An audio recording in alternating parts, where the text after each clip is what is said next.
Des dizaines de tentes installées sur ce terrain.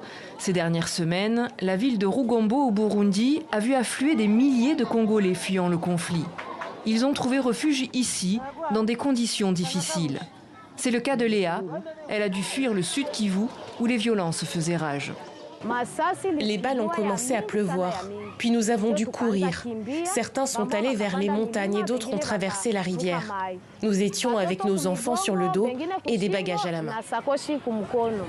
Il y a quelques jours, le Haut-Commissariat de l'ONU pour les réfugiés a alerté sur le nombre de Congolais ayant dû fuir le pays. En moins de 3 mois, le nombre de Congolais fuyant vers les pays voisins de l'Est de la RDC a déjà dépassé les 100 000.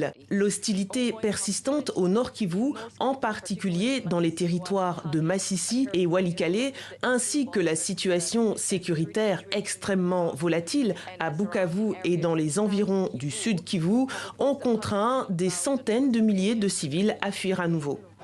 Les organisations humanitaires peinent à juguler ces arrivées massives et les prendre en charge.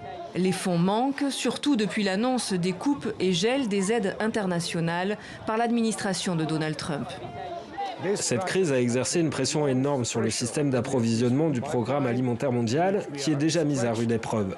Nous appelons les communautés de donateurs à se manifester et à fournir des fonds afin que le PAM puisse assurer l'aide alimentaire d'urgence à ses nouveaux bénéficiaires ainsi qu'aux réfugiés précédents qui se trouvent dans le pays depuis plusieurs décennies.